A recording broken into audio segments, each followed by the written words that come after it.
Coucou tout le monde. J'étais en train de vous préparer un prototype et je sortais mes aquarelles et je me suis dit, mais Isa, t'as fait les nuanciers, mais il faudrait peut-être expliquer aussi pour faire un nuancier sur d'autres choses, par exemple. Donc, on va commencer par le zébus, hein, parce que quand zébus j'ai plus soif. Oh, c'était la blague du siècle.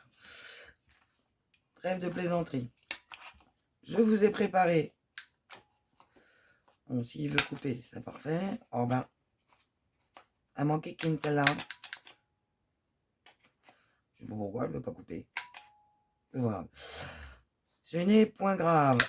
Donc, on va préparer, ça c'est pour que ça passe juste dans ma palette. Alors, que je vous explique d'abord. Moi, vous voyez, ici, vous avez ma palette.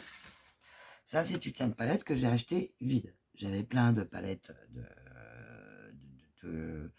de différentes marques. Alors, j'ai la Gambui, Winsor & Newton, Van Gogh,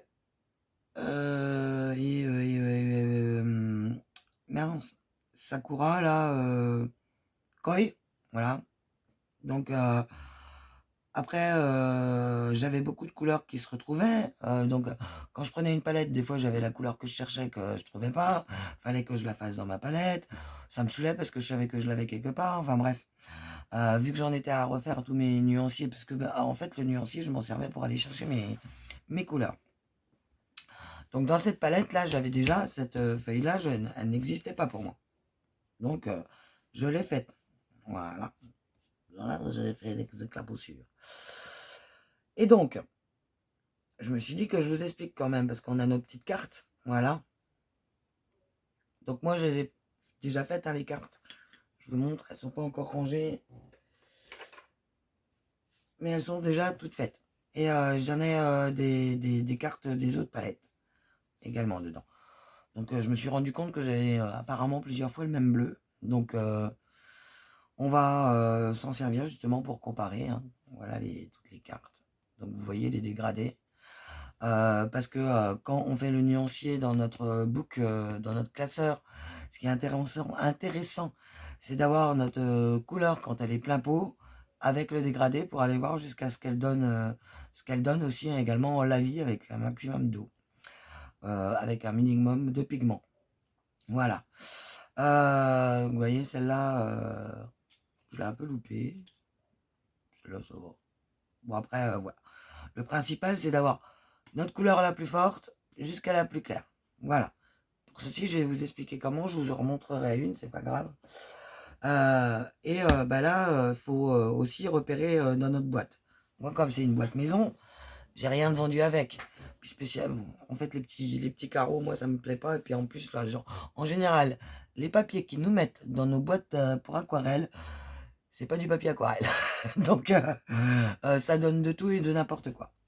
Donc là, ce qui nous intéresse pour nous repérer, nous, dans notre palette, hein, c'est d'avoir les couleurs fortes.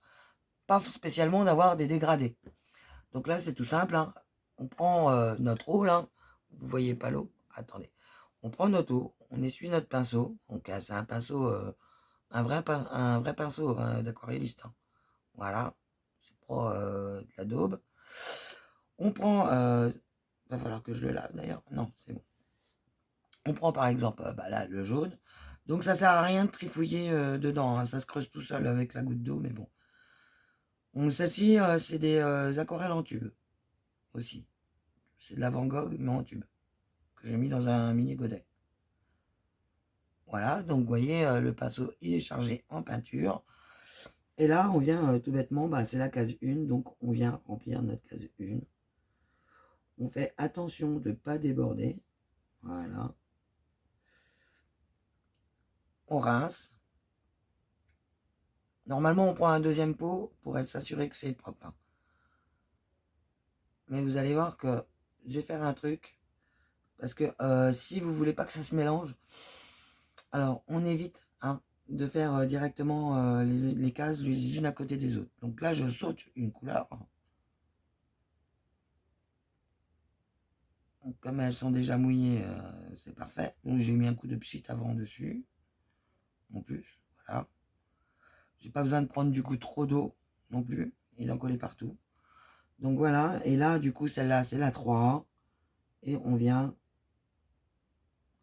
mettre notre petite cage juste pour se repérer, pour nous faire un petit rappel. Voilà. On balade la goutte partout, on essaye de les tirer un maximum dans notre case pour qu'elle soit belle. Et vous avez remarqué, moi j'ai des demi-godets et des godets. Donc il manque un demi-godet d'ailleurs pour mettre la couleur or de chez Van Gogh. Mais j'en ai plus. Là. Enfin, c'est pas que j'en ai plus, c'est que je sais pas ce que j'en ai foutu, surtout. Donc là, on prend la 5, 1, 2, 3, 4, 5, et on vient choper la couleur pure au maximum. Hop, je reprends un soupçon d'eau, parce qu'il n'y en avait pas assez, ça tirait sur le pinceau. On y sent, hein, quand il y a trop d'eau pour faire ça. Hein. Donc moi, j'aime bien, c'est même quitte à gâcher de la matière, que mon pinceau soit bien chargé. Là, on saute une case, parce qu'on le sait. Et on vient poser notre couleur. Voilà.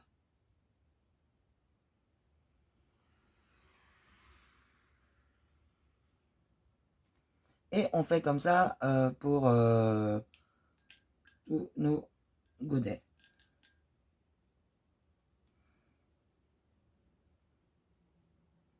Voilà. Je refais avec vous celui-ci. Après, je vais juste vous expliquer comment je fais pour m'y retrouver.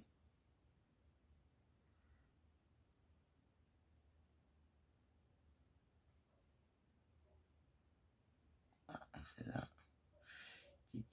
6, c'est la petite, donc c'est celle-là.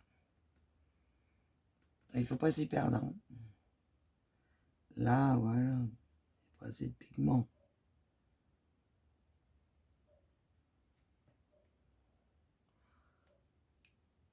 Oh, on a un beau coucher de soleil là. D'ailleurs, en parlant de coucher de soleil, vous verrez dans une prochaine vidéo ce qu'on peut faire avec l'aquarelle et le pouvoir de diffusion de l'aquarelle. Donc le 9.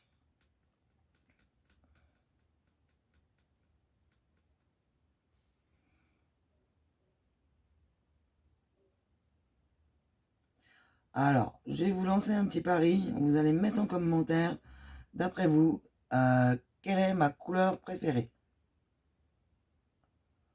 Ou quelles sont mes couleurs préférées? On va voir qui c'est qui me connaît assez bien, qui m'écoute régulièrement, et celle qui arrive sur la chaîne. Vous allez pouvoir prendre les renseignements. Je l'ai déjà dit plusieurs fois. Hein. Contrairement à ce qu'on pense, ma couleur préférée est...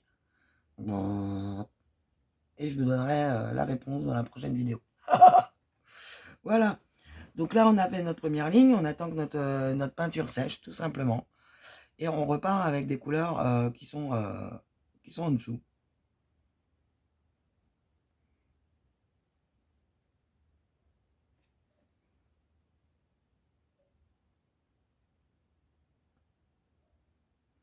Donc là, vu que c'est séparé par les chiffres, c'est impeccable.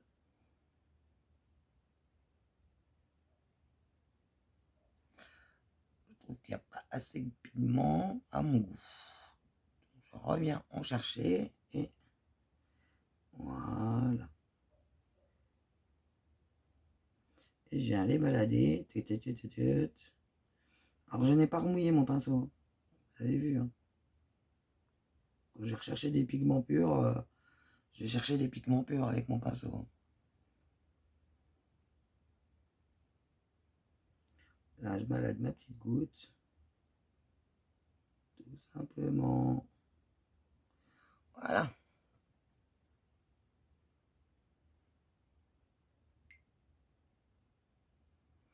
Et on continue tout simplement. Hein.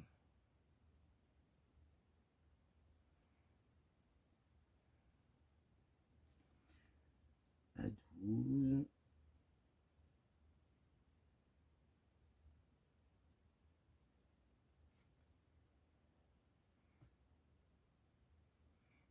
Là, je viens essuyer juste mon pinceau pour venir forcer mes pigments. avoir vraiment la couleur la plus foncée possible. Parce que quand on regarde les godets, on n'a pas forcément les bonnes couleurs qui nous reviennent tout de suite.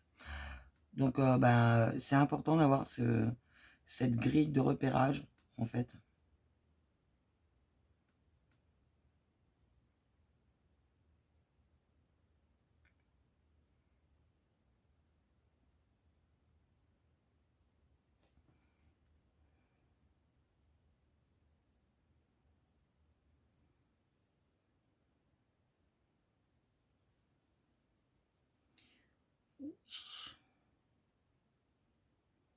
Donc là, on travaille vraiment bah, comme des enfants pourraient le faire, hein, tout simplement.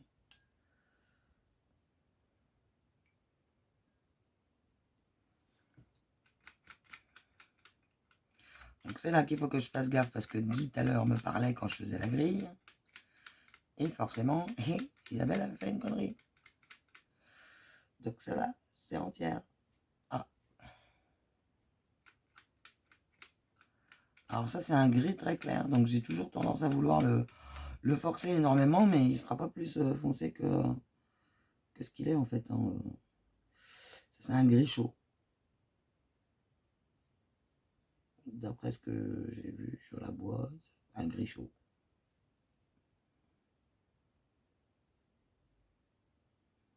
Voilà.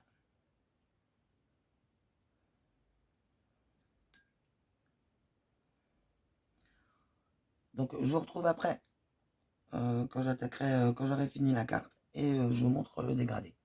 A tout de suite. Donc voilà qui est fait.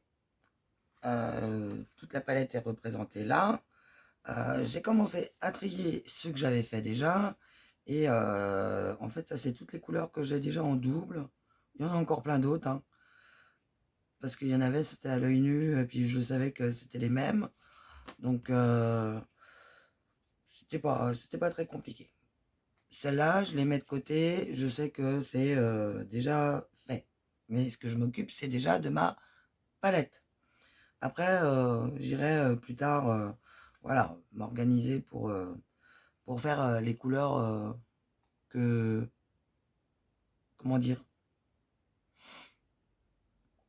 les couleurs qui me manquent, j'en ai pas, déjà. Des couleurs qui m'intéressent pas, j'en ai. Et des couleurs bah, donc, qui pourront quand même venir remplacer d'autres en cas de manque. Mais quoique, il faut déjà un demi-godet, ça dure quand même déjà très longtemps. Surtout que nous, scrapeuses, on s'en sert quand même avec parcimonie, hein, pour ne pas dire occasionnellement. Voilà, enfin moi quand je fais des lavis et tout ça, quand je fais des fonds de page, je m'en sers un petit peu plus que la moyenne, je pense. Mais là, je voulais vous faire voir, en fait, on retrouve bien les couleurs correctement. Si je compare avec les autres, on sait que ça c'est bien le 1. J'étais obligé de repasser là parce qu'il y avait, il y avait une tache. Puis j'aime pas les taches. Le orange c'est pareil. Et puis ce vert là aussi. Il y a une tache. Donc le 1 c'est bon. Le 2 c'est bon. Ah, il manque le 3. Et bien on prend un pinceau à lavis. Alors ça c'est un numéro 20. C'est pour petit lavis. J'ai pas changé mon eau. Alors j'espère que ça va aller. Donc là c'est du jaune. Et on va faire le 3. Donc on va déjà noter 3. Hop, comme ça sera fait. Alors, le plus compliqué avec les gros pinceaux, c'est de pas aller dans les zones godets à côté. Et là, pour faire une nuancier avec toutes les possibilités, on charge au maximum notre pinceau, on attaque.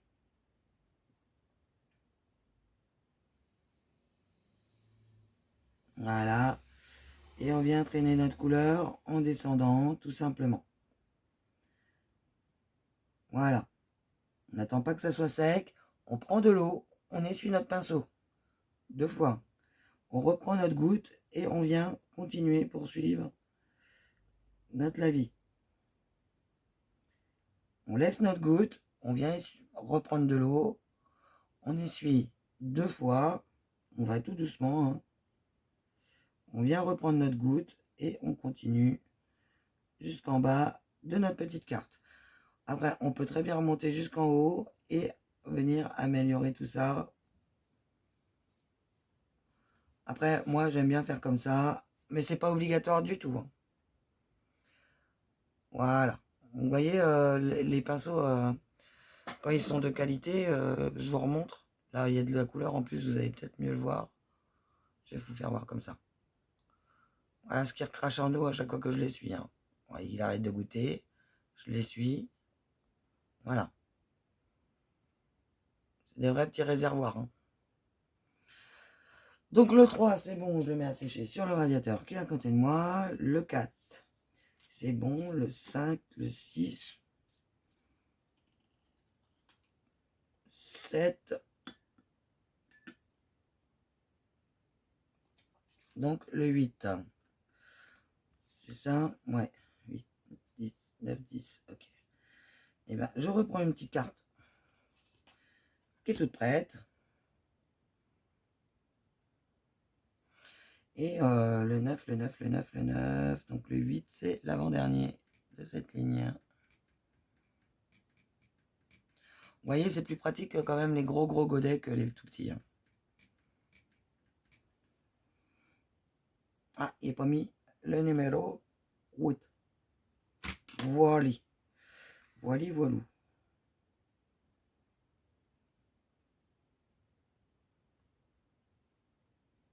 Il y a même un petit chouïa trop d'eau.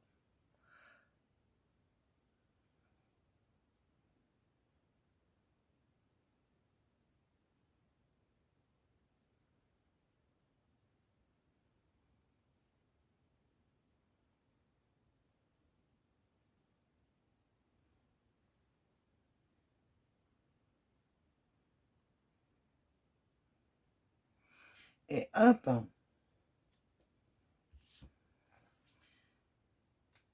9, 10, 11, 12, 13, le 14. C'est un bleu. Et vous continuez comme ça jusqu'à temps que vous ayez fait votre palette. Et ensuite, vous n'aurez plus qu'à ranger vos cartes dans les petites pochettes comme je vous ai montré la semaine passée. Dans les vidéos très récentes, pour celles qui arrivent sur la chaîne. Là, je vais peut-être aller changer d'eau. Quoique non, le 14 c'est un bleu alors. Et c'est le grand là. J'irai changer d'eau après. Je continuerai hors caméra. Je vous laisserai gamberger. Ah, pas mis encore en 14. Et c'est parti mon kiki. On reprend un peu.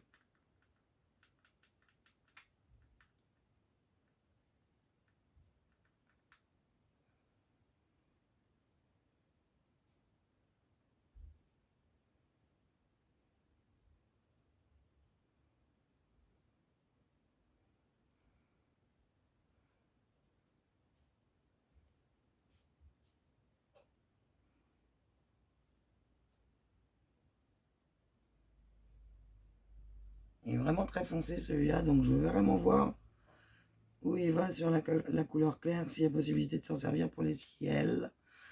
Au pluriel, les cieux. Voilà, radiateur. Et voilà, et on continue. Donc après, j'ai le 15, le 16, le 17, le 18, le 19, le 20, le 21, le 22 et le 23. Donc j'ai le 20 à partir du 24 à faire. Hop, très bien. Je sais où j'en suis. Donc à partir du 24, c'est parti mon kiki. 24. J'allais.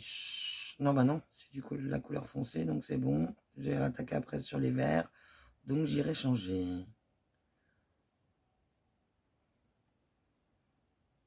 Et je referai le 30 et le 31 qui sont des couleurs claires. avant d'attaquer les verres. Donc, le 24, le 24, c'est celui-là.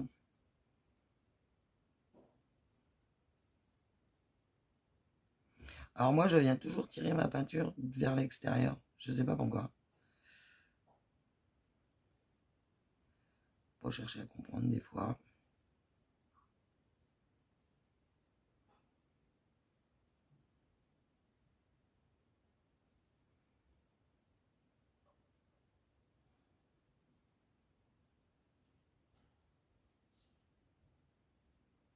Vous voyez comment les pigments ils bougent?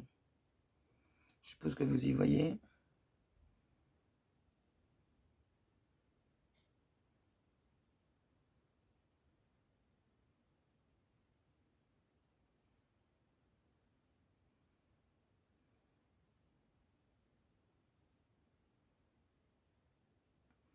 Et voilà.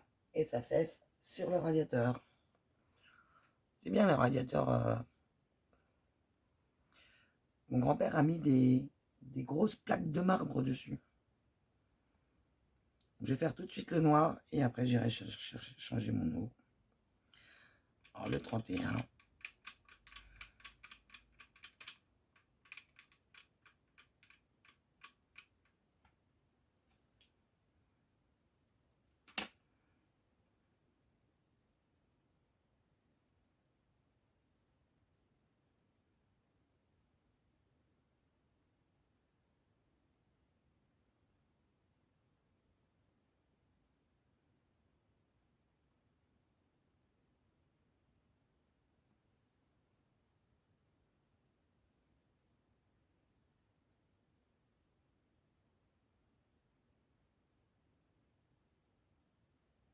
Je viens chercher à chaque fois ma goutte. J'essaye au maximum de venir la chercher. Alors prenez un bon papier aquarelle, hein. Mais pas trop non plus. Bon, après celui d'Action, il fait la maille pour les nuanciers. Donc en même temps, n'investissez pas trop pour votre nuancier.